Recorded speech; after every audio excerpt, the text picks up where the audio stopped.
అయితే మరి పృచ్ఛకుడు అంటున్నాడు, బ్రహ్మచర్యము ఇంద్రియ నిగ్రహము యోగాభ్యాసానికి విధాయకం అంటారా? యోగాభ్యాసం చెయ్యాలనుకున్న వాళ్ళకి బ్రహ్మచర్యమును ఇంద్రియ నిగ్రహమును విధాయకమా, ఉండి తీరాలా అన్నాడు. అంటే నిసర్గదత్త మహారాజు అంటున్నారు, నిర్బంధపరచడము అణిచివేయడంతో కూడుకున్న జీవితం యోగం ఎట్లా అవుతుంది? మనస్సు వాంఛల నుంచి విముక్తి చెంది రిలాక్స్డ్ గా ఉండాలి, అంతే. ఈ స్థితి వాంఛలలో కోరుకోవడం వల్ల, అది లభించడం వల్ల నాకు కలిగిన తృప్తి నిజమైన తృప్తేనా? ఒక్కసారి అనుభవించాక మళ్ళీ అది కావాలి అని అనిపించిన తృప్త, కావాలి కావాలని రెచ్చగొట్టేదా? ఇలా రెచ్చగొడుతుంటే అంటే రుచికరమైన పదార్థాలు తినాలన్నది కూడా వాంఛే కదా. అలాగే ఇష్టమైన మాటలు వినాలి అన్నది కూడా వాంఛే కదా. చూడాలన్నది వాంఛే. పంచ జ్ఞానేంద్రియాల ద్వారా పంచ విషయాలు అనుభవించాలి అన్న ప్రతిదీ వాంఛే. కామవాంఛ ఒకటే వాంఛ కాదు. ఇలాగా పుట్టినప్పటి నుంచి ఇప్పుడు దాకా ఎంత ఎంత ఎంత వీటిని అనుభవిస్తున్నా ఎక్కడైనా తృప్తి శాంతి ఉన్నాయా? ఇక చాలు అనిపిస్తుంది అని వివేకంతో దీనికి అంతం ఎక్కడుంది? ఇప్పుడు దేహము ఇంద్రియము పటిష్టంగా ఉన్నాయి కాబట్టి సరే, ఆ ఇంద్రియ సుఖాలని అనుభవించడానికి ప్రయత్నం చేసి అనుభవిస్తున్నావు. రేపొద్దున్న దేహ ఇంద్రియాలు వాటి బలం తగ్గిపోతే, ఆయా విషయాల్ని అవి అనుభవించడానికి కాకుండా సామర్థ్యం లేనివి అయిపోతే, అప్పుడు నీ మనసులో దాక్కున్న ఈ వాంఛలు నిన్ను ఏడిపించవా? దానివల్ల నువ్వు శాంతి సుఖాలు లేకుండా తినాలి అని కోరుకుంటుంది వాడికి. 90 ఏళ్ల ముసలాడు, పళ్ళు లేవు కానీ తినలేడు. చూడాలి అని కోరుకుంటుంది కానీ చూడలేడు. వినాలి అని కోరుకుంటుంది, వినలేడు. అయ్యో వినలేకపోతున్నానే, అయ్యో తిన అని వేదన పడుతున్నాడు కదా. ఎవరైతే ఈ విషయంలో కామవాంఛ నుంచి నిర్బంధం కాకుండా హాయిగా వాటి యొక్క విలువలేని తనాన్ని, అవసరం లేని తనాన్ని చక్కగా గుర్తించి రిలాక్సింగ్ గా వాటిని అలా వదిలేస్తే ఈ స్థితి చక్కటి అవగాహన ఇలాంటి పరిశీలన ద్వారా కలుగుతుంది. అవునమ్మా. బతకడానికి అదంత అవసరమా? ఎవరో మాట్లాడే మాటలు వినడం నాకు ఇప్పుడు అవసరమా? ఏదో రుచులు తినడం నాకు అవసరమా అని ప్రతి దానిని నాకు ఇప్పుడు అవసరమా? అది లేకపోతే ఇప్పుడు నాకు రోజు గడవదా? ప్రతిదానిని మనసు అడిగిన ప్రతిదానిని ఇప్పుడు అవసరమా అని నువ్వు ప్రశ్నించి చూస్తే అవి ఏవి అవసరాలు కావు అని నీకు తెలుస్తుంది. అదే అవగాహనతో కూడి ఉండడం. ఎప్పుడైతే ఇటువంటి అవగాహన కలుగుతుందో ఇక అవసరములు కానివన్నీ వాటికవే నువ్వు దాన్ని అనుసరించిపోతున్నావు గనుక లొంగ తీసుకుంటున్నాయి. కాదని తెలిసి నువ్వు వాటిలో చేరకపోతే వాటికవే రాలిపోతాయి. కాబట్టి ఈ స్థితి చక్కటి అవగాహననే కలుగుతుంది. కానీ మనసులో ఒక నిశ్చయం చేసుకున్నందువల్ల రమ్మంటే రాదు. ఇవేవి సత్యాలు కావు, నిత్యాలు కావు, వీటితో నాకు అవసరం లేదు అనుకున్నంత మాత్రాన్ని నీ ఇంద్రియ విషయాలను అడగవని నువ్వు అనుకోకు. నేను నిశ్చయం చేసుకుంటావులే. ఆ నిశ్చయాన్ని ఈ అలవాట్లు పడగొట్టేసి అవి తమ రాజ్యాన్ని అవి ఏలేస్తాయి. నువ్వు నిశ్చయించుకున్నంత మాత్రాన రాదు. ఇలా నిశ్చయించుకోవడాలు నిజానికి స్మృతి నుంచి జరించిన అవి కూడా గుర్తుల్లోంచి వచ్చినవే. కానీ అవగాహన ఉంది చూడు, చక్కగా వాటిని అవగాహన చేసుకోవడం ద్వారా సంభవించేది మాత్రం వాంఛల భయాన్ని నుంచి నేను విడదీస్తాను. అవునమ్మా. అర్థమైతే చాలు వాడి జోడుకున్న వాళ్ళు ఎందుకు.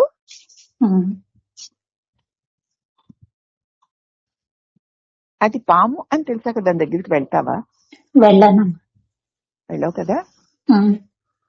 కొన్ని అది నీకు అవసరం లేదు, దానితో నాకు పని లేదు, దానితో నేను సంబంధం పెట్టుకున్నానంటే నేను దానికి లొంగిపోతానని తెలుసుకున్న తర్వాత కనీసం వద్దు బాబోయ్ దాన్ని వదిలేయగలగాలి. అవగాహన ఉంటే దీని విలువ ఎంతకాలం, దేహం ఉన్నంత కాలము ఇవి విలువగానే ఉంటాయా? ఒకవేళ ఉన్నా వాటిని అనుభవించే సామర్థ్యం కలిగిన ఇంద్రియాలు సామర్థ్యవంతంగా ఉంటాయా? ఇలాగే ఈ ఇంద్రియాలతో ఇంద్రియ విషయాలు ఎంత అనుభవిస్తే నాకు చాలనిపిస్తుంది గనక, కాబట్టి దానిని ఇక నేను కోరను. అది లేకపోయినా నేను ఉండగలనా లేనా అని నన్ను నేను పరీక్షించుకుంటానని ఎవరైతే తాము పరిశీలన చేసుకుంటారో వారికి చక్కటి అవగాహనతో కూడినటువంటి విషయ విముక్తి ఈ వాంఛల నుంచి, భయాల నుంచి విముక్తి కలుగుతుంది. ఏమర్థమవుతో నాకైతే తెలియడం లేదు. అర్థమవుతుందమ్మా. ఈ పృచ్ఛకుడు ఇంకా అడుగుతున్నాడు, మరి నాకు ఈ అవగాహన ఎలా వస్తుంది స్వామి అని. ఇప్పుడు మహారాజు గారు అంటున్నారు, ధ్యానం ద్వారా వస్తుంది. అంటే సావధానంగా ఏ విషయం వంకైనా నువ్వు చూసినందువల్ల వస్తుంది. దేన్నైనా నువ్వు చూసిన వల్ల కదా, నువ్వు తిన్న వల్ల కదా, ఒకప్పుడు నువ్వు అనుభవించిన దానినే మళ్ళీ మళ్ళీ గుర్తు చేసుకుని మళ్ళీ మళ్ళీ అనుభవించాలనుకుంటావు. ఏ విషయమైనా సరే నువ్వు చూసినందువల్ల వస్తుంది. నీ సమస్యని గురించి నువ్వు సంపూర్తిగా ఎరుక కలిగి ఉండు. నాకు తెలిస్తే కదా, నాకు గుర్తొస్తే కదా, అది నా కంట్లో పడితే కదా, నా చెవిలో పడితే కదా అని అప్పుడు నీకు దాని గురించి సమస్య వస్తుంది. అది చెయ్యాలి, చేయకపోతే ఉండలేనన్న సమస్య వస్తుంది. అందుచేత నువ్వు చూసిన దాని వల్ల కనుక వస్తోంది అంటే తెలుసుకోవడం వల్ల వస్తోంది. కాబట్టి నీ సమస్యని గురించి నువ్వు సంపూర్ణమైన ఎరుకుతూ దాని మీద నా ధ్యాస పెట్టాను గనక అది నన్ను లాగుతోంది. అంతే భగవంతుడు చెప్పాడు కదా, ధ్యాయతో విషయాన్ సంగస్తేషోపజాయతే సంగా సంజాయితే కామః కామ క్రోధోభిజాయతే కదా. వాటిని ఒక్కసారి తలచావంతే, ఇక అవి నిన్ను లాగేస్తున్నాయి. సర్వనాశం బుద్ధి నాశాత్ ప్రణశ్యతి, బుద్ధి కూడా నశించిపోతుంది. అవి లొంగ తీసేసుకుంటాయి నిన్ను. చేత నీవు దేని వంకైనా చూచినందువలన, అంటే ధ్యాస వచ్చి మలాన్నే నీ సమస్యని గురించి సంపూర్తిగా నువ్వు ఎరుక కలిగి ఉండు. ఓహో, దాని గురించి ఇలా అనుకోవడం వల్ల దాని ప్రభావం నా మీద ఉన్నట్లు కనపడుతుంది. అనుకోకపోతే ఆ సమస్యను అన్ని కోణాల నుంచి జాగ్రత్తగా పరిశీలించి చూడు. అది నీ జీవితాన్ని ఏమి చేస్తోందో, ఎలాగ బాధిస్తోందో తిన్నగా గమనించి ఒక్కసారి ఆ విషయాన్ని ఇలా ధ్యానించేవంతే, ధ్యాస వెళ్ళిందంతే, సంగదాస సాంగత్యం ఏర్పడిపోయింది. సంగాత్ సంజాయితే కామః, ఎప్పుడైతే దాంతో సాంగత్యం పెరిగిందో దాని మీద కోరిక కలిగింది. ఆ కోరిక తీరకపోతే క్రోధం కలిగింది. క్రోధాత్ దానివల్ల సమ్మోహనం, దానివల్ల బుద్ధి నాశనం అయింది. బుద్ధి నాశనం వల్ల సర్వనాశనం అయింది.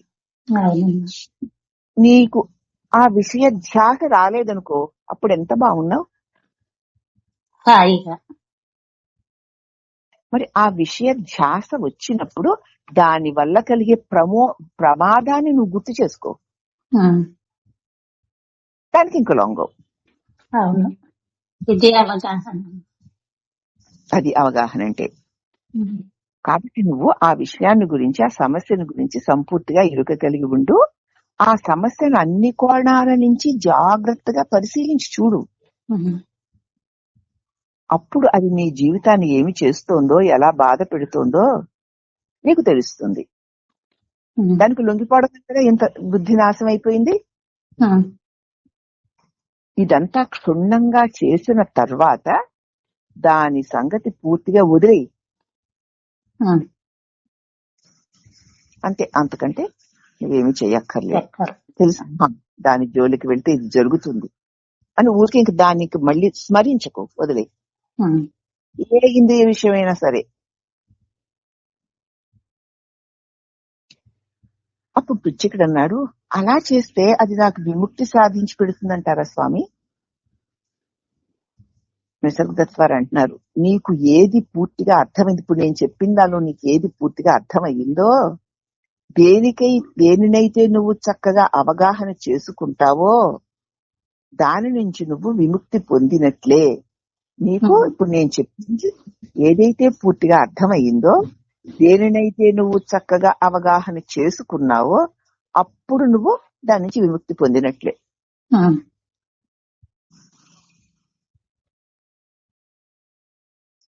ఆ విముక్తి యొక్క బాహ్య చిహ్నాలు కనిపించడానికి కొంత వ్యవధి పడుతుంది. నీవు విముక్తి చెందిన దానికి బాహ్యమైన గుర్తులు కలగడానికి కొంతకాలం పడుతుంది, నీకు అంతరంగంలో ఆ విముక్తి కలుగుతుంది. కానీ విముక్తి మాత్రం అప్పటికే నీలో నెలకొన్నట్లే. ఏ విషయమైనా ఇంతే కదా. దాన్ని నేను స్మరిస్తేనే, దానికి నేను విలువనిస్తేనే దానికి వశపడిపోతున్నాను. దానికి విలువ ఇవ్వకుండా దాని స్మరణ ఒకవేళ గుర్తులోకి వచ్చినా దాన్ని నేను పట్టించుకోకుండా నేను దాన్ని పక్కకి తప్పించి నా స్వరూప ధ్యానాన్ని చేసుకుంటూ పోతే ఏదో వస్తుంది, ఇలా చేయాలి అలా చేయాలని, నాకు దీంతో ఏం పని, ఎలా జరగాలి అలా జరుగుతుందిలే అని నీ స్వరూప ధ్యానం చేసుకో. ఇది మనసులో అడిగింది, జరగవలసింది జరుగుతుందిలే, నాకు దాంతో పని లేదు అని స్వరూప ధ్యానం చేసుకుంటున్నావు అనుకో.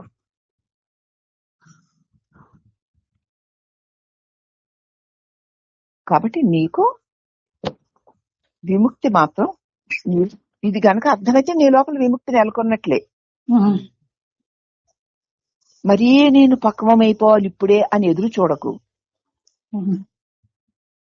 ఈ భూమి మీద కనిపించే దానిలో సంపూర్ణత అన్నది ఉండనే ఉండదు. ఇక్కడ దేనిలో సంపూర్ణత ఉండదు, ప్రతీదీ పరిమితే, ప్రతీదీ పరిమితితోటే ఉంటుంది. వివరాలు వద్దకు వచ్చేసరికి కొంత పొసగనట్లుంటుంది. వివరాల్లోకి వెళ్తే చెప్పిన మాటలకి చేసే ఆచరణకి పొసగదేమో అనిపిస్తుంది. ఏ సమస్య అయినా సరే సంపూర్ణంగా ఇక్కడ పరిష్కారం అవ్వదు. కానీ అది నిన్ను సాధించి బాధించే స్థితి నుంచి నీ దృష్టిని మరో అతీతమైన స్థితి వైపుకి మళ్ళిస్తుంది. ఇప్పుడు చెప్పాను, నేను ఈ పుస్తకంలో ఉండి చెప్పలేదు. ఏదైనా అనిపిస్తే, ఏదైనా నీకు మనసుకి ఇలా ధ్యాయతో విషయాన్ని సహా ఏదైనా ఒక విషయం నీకు నీ ధ్యాసలోకి వస్తే దాంతో నాకేం పని, ఏది రావాలో దొరికింది, వెళ్ళిపోవాలో పోతుంది, నాకు దాంతో పని లేదని నువ్వు నీ ఏదైనా ఒక ఉన్నతమైన విషయంలోనికి అతీతమైన స్థితి వైపు నీ దృష్టిని మళ్లించుకోవాలి. ఆ స్థితిలో ఇక ఆ సమస్య నువ్వు ఆచరించవు. ఆ స్థితిలోకి వెళ్ళిపోతుంటే ఏది వచ్చినా ఆ వచ్చిందా నెట్టేయడము, నీ స్వరూపంలో నిలబడ్డం, నెట్టేయడం, స్వరూపంలో ఇది నిరంతరం చేస్తే అన్ని వాంఛలకి అంతిమం అదే. సాధక అవగాహనతో విషయాన్ని అర్థం చేసుకుని దానిని ఎలాగ అమలుపరచాలి అన్న దాన్ని అతి స్పష్టంగా చెప్పారు. మరి మన బుద్ధి శుద్ధిని బట్టి దీన్ని మనం మన ఆచరణలోకి తెచ్చుకోవాలి. తెలిసిపోయింది కదా, ఏం లాభం లేదు అని చెప్పారమ్మా. ఈ కామవాంఛ అనేటువంటి ఈ వ్యాసం ఈ రోజుకు పూర్తయింది. రేపు మతం అంటే ఏమిటి అన్న సంగతి చెప్పుకుందామమ్మా. హరి ఓం నమః.